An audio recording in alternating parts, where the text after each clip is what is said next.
Hello and welcome to the Beginner's Tatting video series. As promised in the past, I told the needle tatters I was going to show them how to do an onion ring.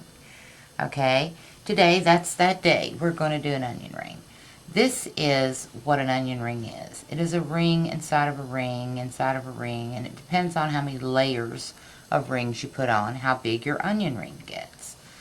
Using smaller threads makes this onion ring very dainty.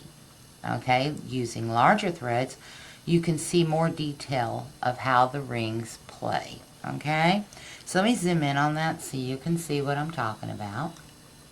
Right here, you can see the center ring with the outer ring. Okay, and it looks like it's just a chain laid right up against that ring, but it's not. It's another ring. And this is a technique that is used mainly in shuttle tatting that I'm going to show you today, but needle tatters can do it as well. Most times, needle tatters, when they make onion rings, they make their center ring, then they come back and they do a chain to the picot, join, chain, back around to the bottom. Well, when they do that, they leave right up here where the picot is, or if the picot was here, it would leave it here, a little dimple-like. It's a little gap. It doesn't look continual. Okay, when shuttle tatters make onion rings, it looks continual. It looks like it was made that way, and it's been that way for 100 years. Okay, so we're going to do this same technique that shuttle tatters use, and we're going to do it with a needle. Okay, like I said, most times needle tatters, they do their ring, then they come back with a chain, join to the picot, chain, join to the picot, and continue around. Today, not happening. It's a very, very easy technique, but in a way it's complicated if you don't watch what you're doing, okay? You'll get messed up. So watch closely, pay attention, and practice, practice, practice. Because once you get the onion ring technique down, okay, it makes some beautiful additions to your work, okay? So here we go. Let's zoom out so you can see everything I'm doing, okay? Now, as you can see on my needle here, I have already tatted a center ring. This is not any specific pattern that I used. It is 6 picot 6. It's just a basic pattern to show you how to accomplish this technique. Okay, now once you've done your 6 picot 6, you're going to close your ring and tie your knot. Reverse your work. Get ready for your next element. Okay, at that point you're going to put on 11 double stitches. See, 1, 2, whoops, that one just slipped right past. Let's take them off and start over. Okay, so we want, also when you've set up for that second element, you want to make sure that loop is pretty good size. Okay, I've got a very short tail on this today because once I show you the ring, then that'll be it. So I'm working with a short tail. If you were working on a pattern, you'd have a longer tail. Okay, keep with the 12 to 16 inch tail when you're working with patterns. When you're working with just elements to practice, you don't need a very long tail because you don't want to waste a lot of thread. Okay, there we go. We've got 1, 2, 3, 4, 5. Need one more double stitch. Okay, now I want to show you this real quick. That's the reason I stopped here. Right now we have 6 double stitches on here. If I tried to make this work against here, those 6 double stitches would not be enough to meet around to this picot. Okay, so what you have to do with onion rings is you have to add more double stitches on each ring, okay, as you step out to compensate for how big you're getting. Alright, if you're working on a pattern that has onion rings in it, it will tell you how many double stitches you have to graduate out. Okay, because you'll see it. The pattern's the same, but you've got more double stitches. Okay, so I just wanted to show you that. That's why I stopped at the 6. Now let's move on. We're going to put 11 on here. That's 7, 8, 9, 10, and 11. Okay, back up there. Okay, now I want to get some more thread off my ball. Okay, because I don't want nothing hampering me. So here we go. We've got our 11 double stitches. Here's the tricky part. Okay, now we've got to remove these 11 double stitches off because our needle is not going to bend back around where we need it to go. So we just pull that thread. Keep your finger in that loop so you don't close that. If it should slip off, put it back in there. You don't want to close, not yet. Okay, now you see this? Watch what I'm doing here. You take that bottom ring, bring it up around, okay, and you're going to grab this thread right here. See, this is your ball thread.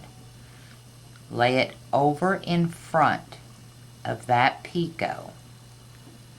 Take your crochet hook, run it up, grab that ball thread and pull it down. Okay, this big thread just does not cooperate very nicely with tight spaces and things. Okay, once you grab your ball thread and you pull it down through your picot, you're going to run your needle through that loop. You see that? Let's do it again, but I'm going to zoom in a little closer so you can see exactly what I've done. Remove my ball thread. Now, let's zoom in. And here we go. Let's get a good shot of this. Here's our ring that we have started. Okay?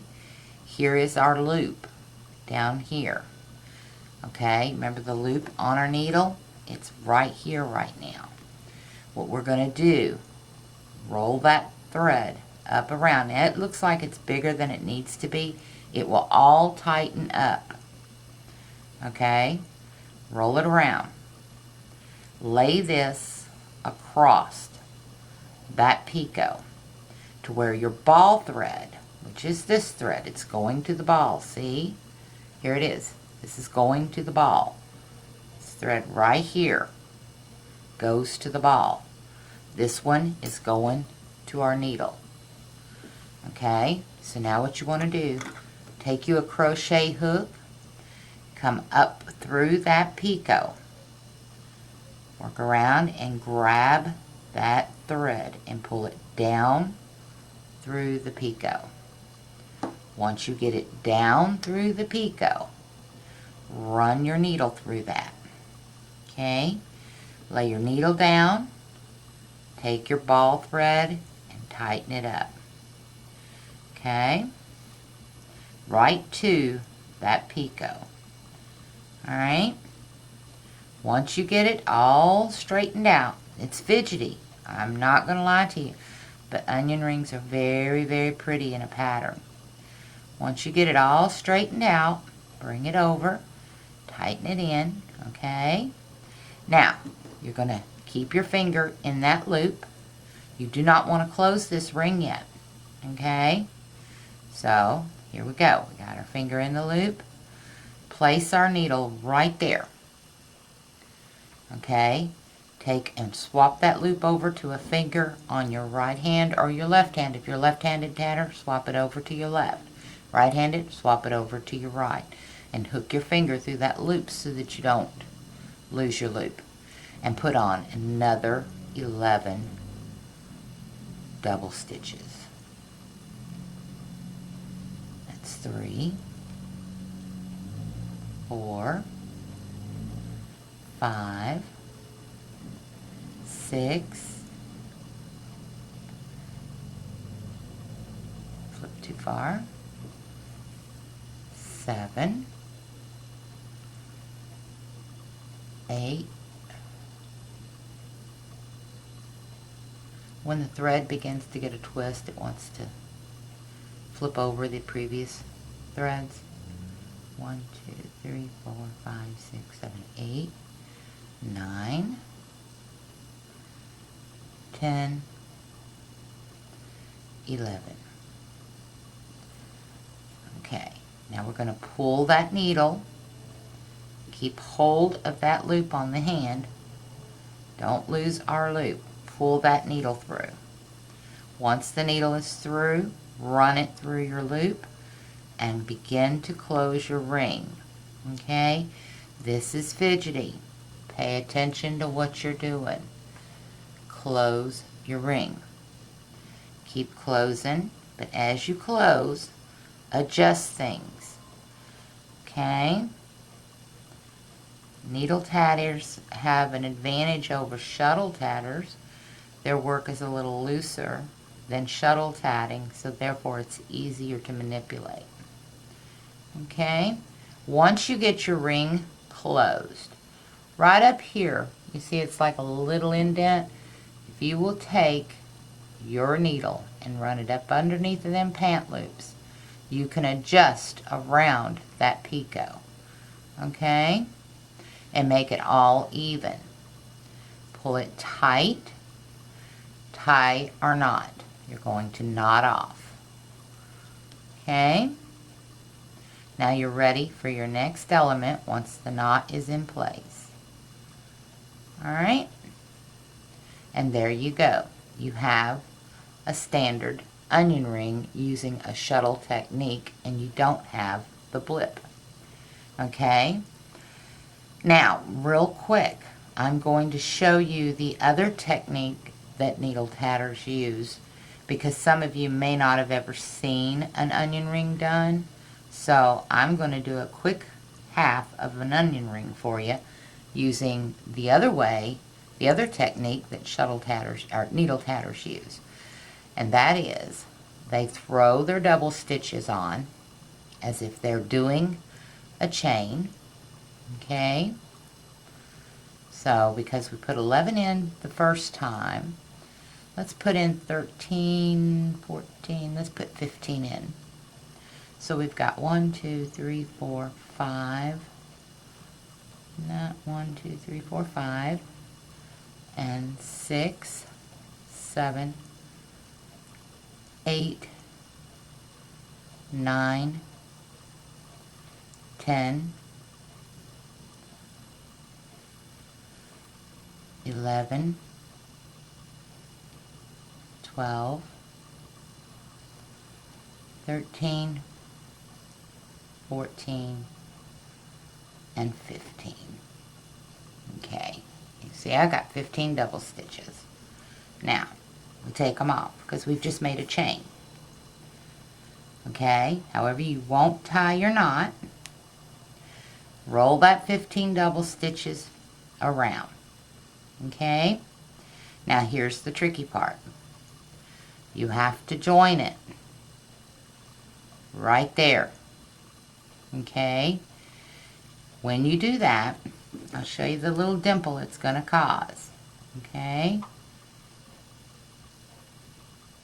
when you do that, pull your little loop up. It's an up join.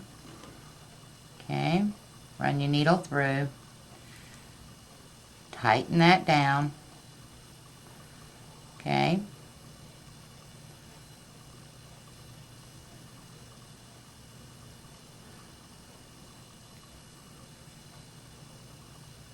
and as you can see, when I'm going to put in just a couple of double stitches on the other side so you can see how it dimples when you do it that way.